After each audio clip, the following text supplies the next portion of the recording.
As a psychiatrist, I often hear from parents or partners who are worried about someone close to them.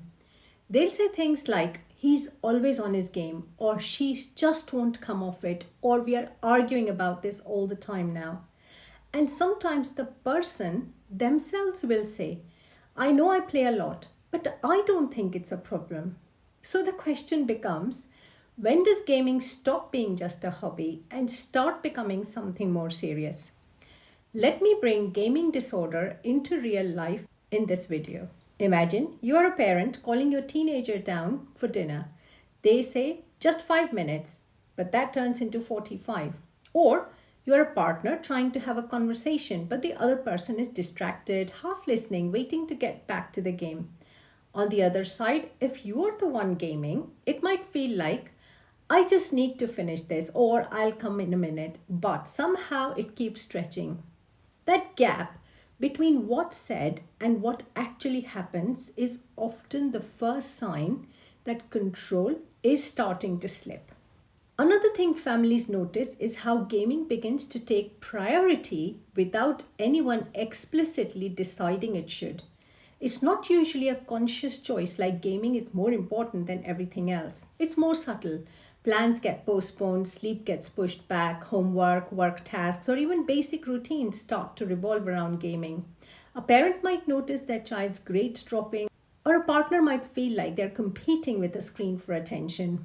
If you are the one gaming, it might feel more like, I don't know why I keep choosing this over other things, but I do. Then there's what we mean by harm, and this is often where concern becomes clearer. For a parent, it might look like their child being constantly tired, irritable, or withdrawn. Maybe they are eating irregularly, barely moving, or becoming more isolated from friends outside of gaming.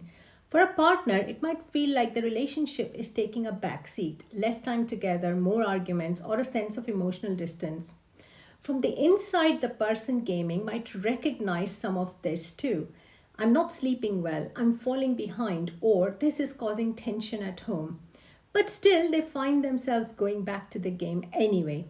That's often the most confusing part for everyone involved. Over time, some people also find that gaming intensifies what used to feel satisfying doesn't quite hit the same, so they play longer or seek out more immersive or competitive experiences. There can also be a constant mental pull thinking about the game during the day, planning the next session, or feeling restless when they can't play. And when someone tries to interrupt, say a parent setting limits, a partner asking them to stop, it can lead to frustration or arguments, not necessarily because the person wants conflict, but because it genuinely feels difficult to disengage. It's also important to understand what this is not.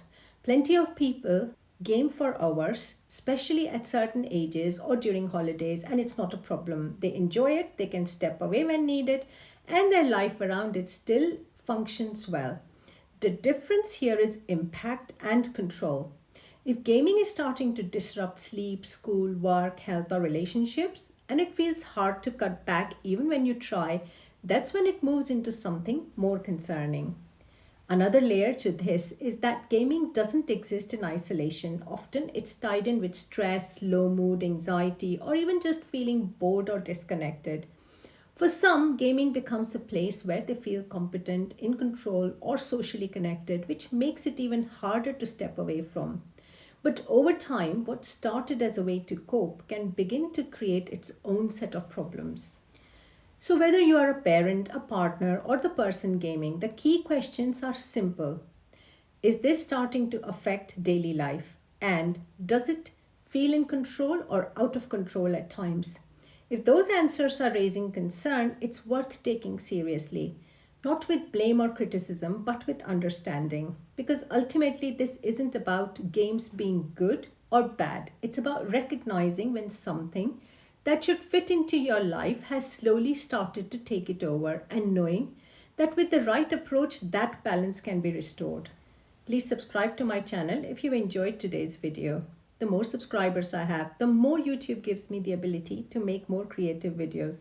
Like it, share it, tell it. Tell it to all the people you know, and thank you for watching.